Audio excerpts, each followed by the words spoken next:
Maths class 12 हमारा chapter है matrices. हम सीबीएसई के प्रीवियस ईयर क्वेश्चंस कर रहे हैं जो 2011 से 2023 तक आ रहे हैं। हम टॉपिक 2 कर रहे थे ऑपरेशंस ऑन मैट्रिसेस। अगला क्वेश्चन है क्वेश्चन नंबर 41।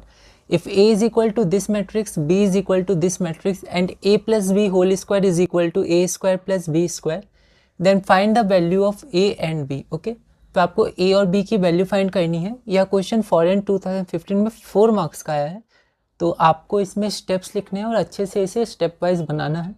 एक बार आप इस क्वेश्चन को ट्राई करिए, फिर हम आगे बढ़ते हैं। तो यहाँ पर हमने गिवन लिख लिया, ए की वैल्यू गिवन है, बी की, और ये इक्वेशन गिवन है A plus B whole square is equal to A square plus B square. और हमें फाइंड क्या करना है, तो 2 फाइंड लिख दिया, ए और बी, या लिख सकते हैं value of A and B, पर यहाँ फाइंड लिखा हुआ था तो यहाँ डायरेक्ट ए और बी लिख दिया। अब हम लोग इसमें प्रोसीड कैसे करेंगे, तो हम लोग क्या करेंगे, इस इक्वेशन में वैल्यूज पुट करेंगे। पहले ए प्लस बी का होल स्क्वायर निकालेंगे, फिर ए स्क्वायर और बी स्क्वायर निकालेंगे, ए स्क्वायर प्लस बी स्क्वायर निकालेंगे। तो एंड में ए प्लस बी का होल स्क्वायर का एक मैट्रिक्स हमारे पास आएगा और ए स्क्वायर प्लस बी स्क्वायर का एक मैट्रिक्स हमारे पास आएगा। ठीक है, उसके बाद दोनों को इक्वेट करेंगे और हम लोग आगे बढ़ेंगे। तो सबसे पहले हम ए प्लस बी का होल स्क्वायर निकालते हैं। तो इसके लिए हमने ए प्लस बी निकाला गिवन से, गिवन में ए और बी दिया था, उसको जोड़ दिया तो ये मैट्रिक्स आया।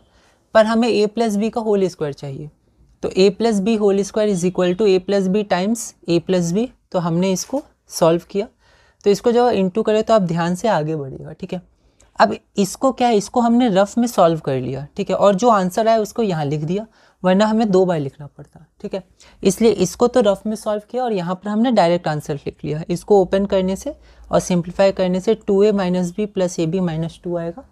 और आप थोड़ा गैप दे के लिखिएगा ताकि क्लियर रहे। तो ये हमारा इक्वेशन 1 हो गया। अब हमारा अगला क्या है कि ए स्क्वायर प्लस बी स्क्वायर निकालना है, उसको इक्वेशन 2 मानेंगे और 1 और 2 को इक्वल कर देंगे। तो हमने ए प्लस बी का होल स्क्वायर निकाल लिया, अब हमें ए स्क्वायर प्लस बी स्क्वायर निकालना है। ठीक है, तो यहाँ पर हमने लिखा है ए स्क्वायर प्लस बी स्क्वायर। ए स्क्वायर होता है ए times A plus B square होता है बी टाइम्स बी। तो हमने अलग ए स्क्वायर फिर बी स्क्वायर फिर ए स्क्वायर प्लस बी स्क्वायर नहीं किया, हमने डायरेक्ट एक साथ निकाला है। ठीक है, तो ये सब कुछ तरीके होते हैं जिससे आप शॉर्ट में आगे बढ़ सकते हैं, पर आपको हर एक स्टेप लिखना है अच्छे से क्योंकि 4 मार्क्स का है। तो यहाँ पर ए टाइम्स ए, तो A times A, B times B, B times B from given, given से हमने लिया। ठीक है, अब हमने इसको जब मल्टीप्लाई किया तो यहाँ डायरेक्ट लिखा, इसलिए आपको डायरेक्ट लिखा है तो आपको रीचेक करना है। आप चाहें तो एक स्टेप और ले सकते थे, एक एक करके पहले इसको मल्टीप्लाई करते फिर अगले स्टेप में ये लिखते, पर हमने इसको डायरेक्ट लिखा है। ठीक है, तो इसको इससे इंटू करेंगे तो 1 टाइम्स 1 1 और -1 टाइम्स 2 -2, तो 1 - 2 -1 डायरेक्ट लिखा है। तो आप रीचेक ज़रूर कीजिएगा। ठीक है, उसी तरह हमने इसको इंटू करके ये आया और फिर इसको हमने जोड़ दिया। अब क्या करेंगे कि ये इक्वेशन में हम दोनों वैल्यू पुट कर देंगे। इसको इक्वेशन 2 माना था और इस वाले को हमने इक्वेशन 1 माना था। तो नाउ गिवन, तो ये हमारे पास गिवन है और ये दोनों इक्वेशन हमने ये दोनों मैट्रिक्स लिख दिया, ए प्लस बी का होल स्क्वायर, ए स्क्वायर प्लस बी स्क्वायर।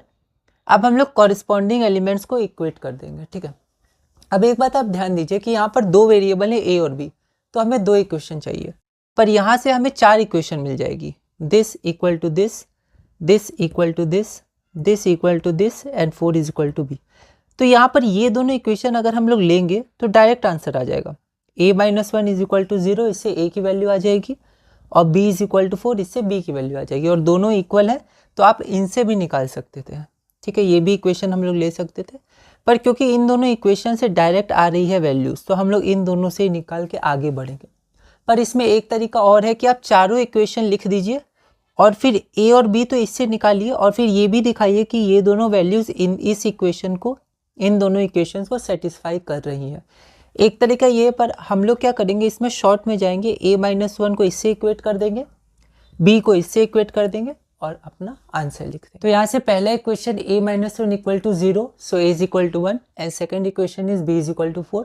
तो यहाँ से a और b की वैल्यू हमें मिल गई है, तो लास्ट में लिख दिया therefore required value of a is 1 and b is 4।